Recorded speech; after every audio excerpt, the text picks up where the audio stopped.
Voici Golden Horn, un jeu de Leo Colovini pour 2 à 4 joueurs à partir de 8 ans pour des parties de 30 à 45 minutes environ. C'est un jeu édité par Piatnik. Dans la boîte, nous allons trouver 4 plaquettes de parcours maritime ainsi que 3 plaquettes représentant des ports.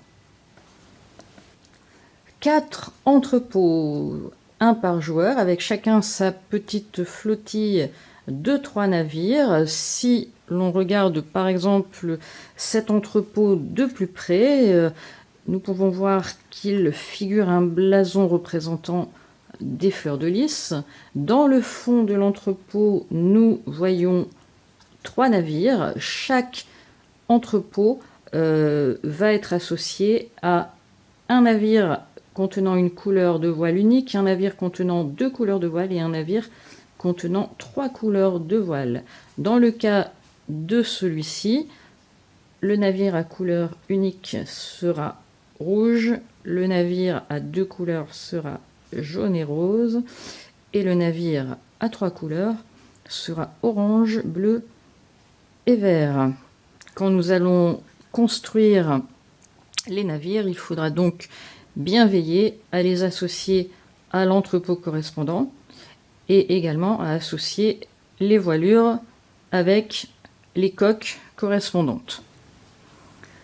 Nous trouvons ensuite des cartes, des cubes de 6 couleurs différentes représentant les marchandises qui vont être transportées dans les navires, un sac où ils seront piochés au hasard et enfin un marqueur premier joueur.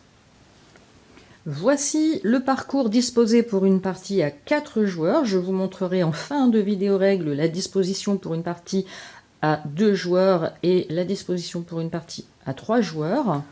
Pour 4 joueurs, nous avons donc disposé ici les 4 plaquettes de parcours maritime en veillant bien à alterner les couleurs.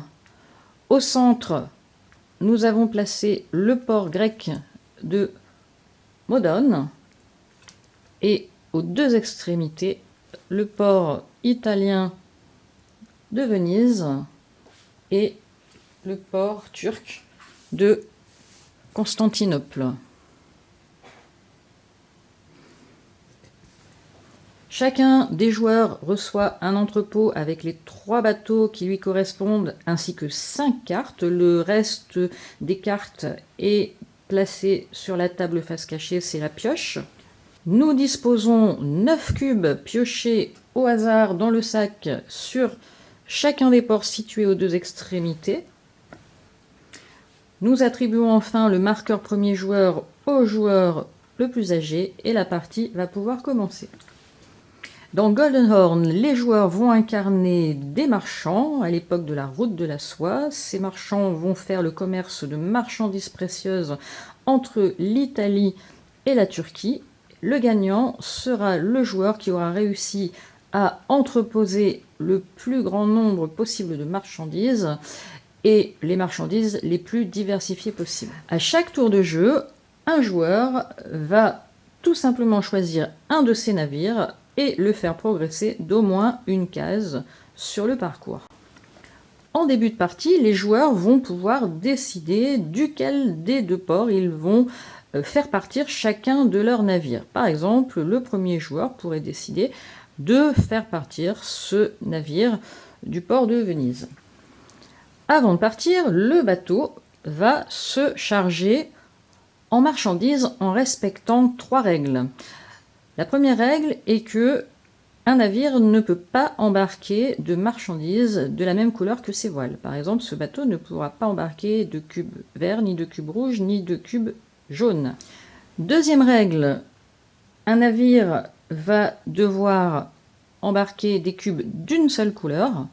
Et troisième règle, il va devoir embarquer tous les cubes de cette couleur figurant sur le port.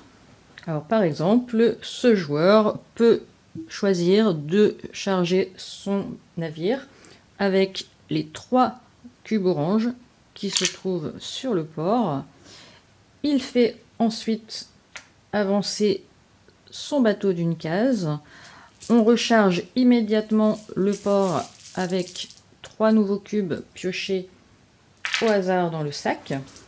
Nous allons ensuite regarder si le joueur a la possibilité de faire avancer son bateau d'une ou plusieurs cases supplémentaires. Pour cela, nous allons regarder la couleur de la case sur laquelle se trouve le bateau. Par exemple, ici, la case est rose. Nous allons regarder si le bateau a des voiles roses. Ce n'est pas le cas ici.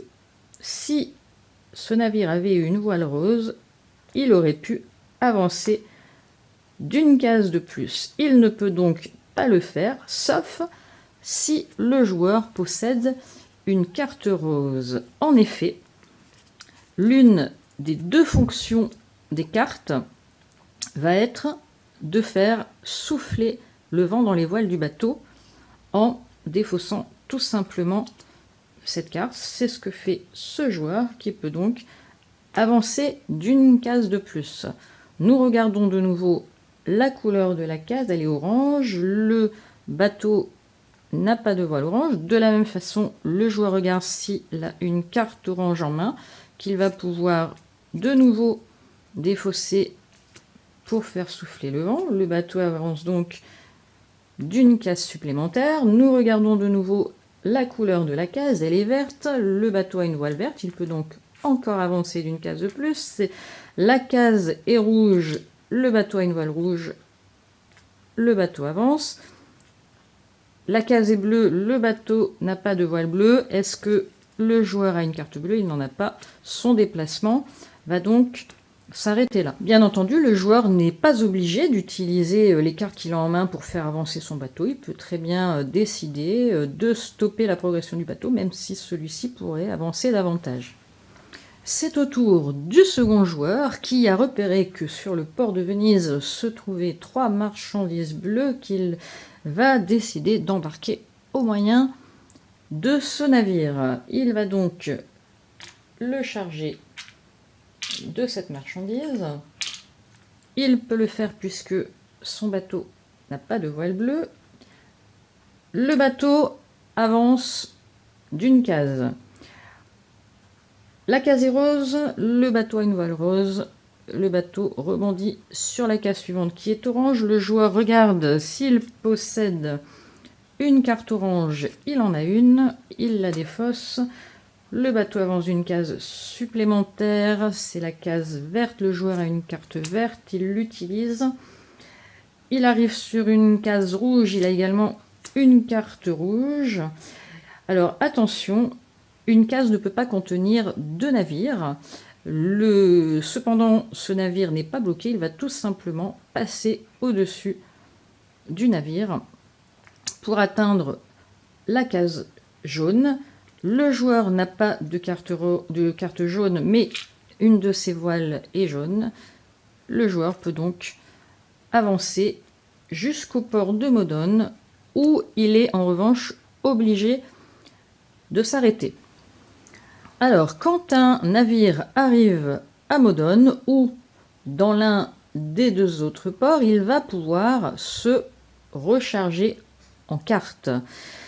Comment va-t-il le faire? Nous allons regarder la couleur des voiles du bateau, ou plutôt combien de couleurs différentes possèdent les voiles de ce bateau. Par exemple, ce bateau a 2 couleurs de voile. Il va pouvoir piocher 2 cartes et les ajouter à sa main. Les bateaux ayant 3 couleurs de voile ne pourront piocher qu'une carte, et les bateaux ayant une couleur de voile vont pouvoir piocher 3 cartes. Et nous n'oublions pas de remettre 3 cubes dans le port de Venise. Voilà, le joueur 3 a joué, il a chargé son bateau vert avec des cubes rouges, il est arrivé jusqu'à la case orange. Le 4e joueur a chargé ce bateau à 3 couleurs avec des cubes verts et il est arrivé jusqu'au port de Modone où il a été obligé de s'arrêter. C'est au tour de nouveau du premier joueur qui avance ce bateau par exemple d'une case, elle est jaune, il a une voile jaune, il arrive donc au port de Modone où il va se recharger d'une carte puisqu'il a 3 couleurs dans ses voiles. Alors, les 3 emplacements du port de Modone sont occupés. Voyons donc ce qui va arriver à ce bateau qui va s'approcher du port. Admettons que ce soit à son tour de jeu. Le bateau progresse d'une case. Elle est verte, ses voiles sont vertes. Il continue à progresser, c'est une case rouge. Il a dans ses cartes une carte rouge qui lui permet d'avancer. Il a également, admettons, une carte bleue qui lui permet également d'avancer, ainsi qu'une carte jaune. Et il ne peut entrer au port qui est complet. Il va donc continuer sa route en sautant par-dessus le port, ce qui lui permet d'avancer davantage. En revanche, il ne peut pas piocher les 3 cartes auxquelles il aurait eu droit, puisqu'il a une couleur de voile. Admettons qu'il n'ait pas de carte orange, sa progression va s'arrêter là. Alors, voyons ce qui arrive quand un bateau arrive à destination. Prenons par exemple ce navire. Admettons que le vent souffle dans ses voiles jusqu'à le faire parvenir au port de Constantinople. Il va alors décharger sa marchandise. Le joueur va mettre les cubes qu'il a réussi à transporter dans son entrepôt. Et le bateau ne va plus pouvoir choisir son port de départ. Il va devoir repartir depuis le port où il est arrivé. Il ne va pas se recharger immédiatement en marchandises. Il va attendre pour cela d'être sur le moment d'un nouveau départ. Il faut signaler qu'à l'inverse du port de Modone qui peut contenir au maximum 3 navires, chacun des 2 ports peut bien évidemment contenir un nombre de navires indéfini. Et de la même façon, quand un navire arrive au port de destination, il va piocher des cartes en fonction de ses voiles. Ce navire à couleur unique va donc piocher 3 cartes. La partie est bien avancée. Les joueurs ont quasiment fait partir tous leurs navires, qui sont tous chargés de leurs précieuses cargaisons. Les entrepôts des joueurs commencent à se remplir et nous allons voir que nous pouvons utiliser les cartes d'une deuxième manière, à savoir l'attaque de pirates. Par exemple, c'est au tour de ce joueur qui constate que dans son entrepôt, il possède presque toutes les couleurs de cubes, sauf une. Il n'a pas de cube rose. Or, il sait qu'en fin de partie, ce qui va lui ramener des points, c'est certes d'avoir un très grand nombre de cubes, le plus grand nombre de cubes possible, mais également d'avoir des séries de cubes de couleurs différentes. En effet, pour des séries de 4, 5 ou 6 cubes de couleurs différentes, il aura des points supplémentaires. Il va donc procéder à une attaque de pirate dans le but de se procurer un cube rose qui lui permettra d'avoir une série de 6 couleurs différentes. Alors pour cela, il a repéré que ce navire transportait des marchandises roses. Comment va-t-il faire pour les lui voler? Il va devoir défausser 2 cartes correspondant aux couleurs des voiles du navire, à savoir que ce navire comporte une voile bleue et une voile orange. Le joueur va donc devoir défausser soit 2 cartes bleues, soit 2 cartes oranges, soit une carte bleue et une carte orange. C'est ce qu'il va faire. Il va donc pouvoir piller ce bateau, c'est-à-dire lui prendre un de ces 2 cubes. On ne peut jamais voler plus d'un cube à la fois. Et le mettre directement dans son entrepôt et pouvoir constituer une première série de 6 couleurs. Le joueur, puisque c'est son tour de jeu, va ensuite pouvoir procéder à son déplacement normal, c'est-à-dire qu'ici, il va avancer d'une case, c'est-à-dire qu'il va se rendre directement sur cette case verte. Il a une voile verte, il peut avancer d'une case supplémentaire, il regarde s'il a dans ses cartes une carte rouge, et ainsi de suite.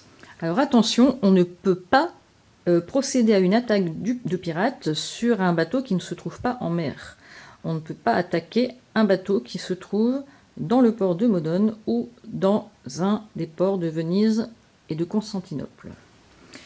Voyons le cas particulier d'un navire qui se ferait voler la seule marchandise qu'il contient. Il se retrouve donc à vide. Il a la possibilité soit de poursuivre son chemin vers le port de Constantinople, soit de rebrousser chemin afin de retourner se recharger en marchandises dans le port le plus proche. C'est le seul cas où un bateau va pouvoir changer de direction avant d'arriver à destination. Pour les cartes, il n'y a pas de limite au nombre de cartes qu'un joueur peut avoir en main. Pour la pioche, quand elle est vide, on la remélange et on la reforme. La partie va pouvoir se terminer de deux façons différentes. Soit l'un des deux ports va se retrouver vide.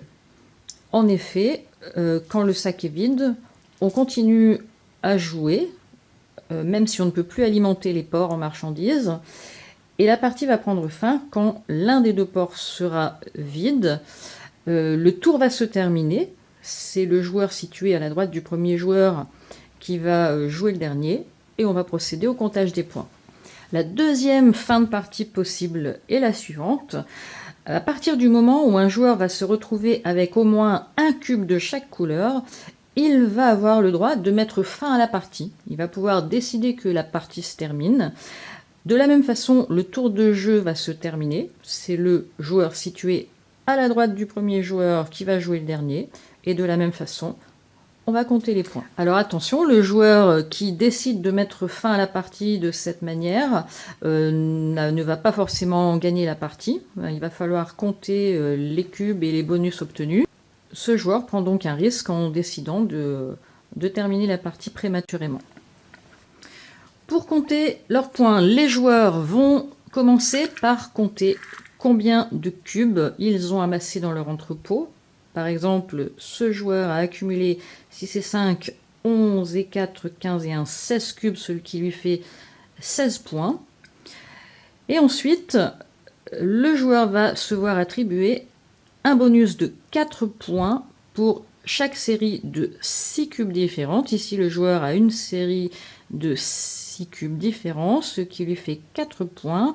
16 et 4, 20. Ensuite, chaque série de 5 cubes différents va ramener 2 points, ce qui lui fait 22. Et enfin, chaque série de 4 cubes différents va rapporter 1 point.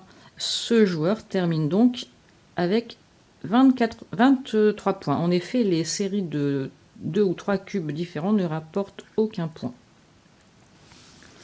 Voyons maintenant les configurations pour des parties à 2 ou 3 joueurs. Pour une partie à 3 joueurs, nous allons tout simplement retirer le port de Modone. Et pour une partie à 2 joueurs, nous allons retirer des tuiles de parcours, 2 tuiles différentes afin de toujours conserver toutes les couleurs de cases sur la table. Et nous allons remettre le port de Modone, mais de l'autre côté du plateau afin d'avoir 2 emplacements au lieu de 3. Alors attention, dans une partie à 2 joueurs, nous avons les 2 emplacements du port de Modone. Les joueurs vont pouvoir faire escale à Modone. En revanche, ils ne pourront pas se recharger en cartes quand ils arriveront à Modone. Ils devront attendre d'arriver dans les ports de Venise et Constantinople pour pouvoir piocher de nouvelles cartes. Et voilà pour Golden Horn, un excellent jeu, très agréable qui plus est à regarder et à manipuler. Golden Horn n'est pas sans rappeler un autre jeu du même auteur, Leo Colovini, à savoir Cartagena, un jeu dans lequel nous pouvions également déplacer des éléments sur un parcours au moyen de cartes de déplacement. Je vous recommande donc vivement ce jeu. Merci de m'avoir suivi.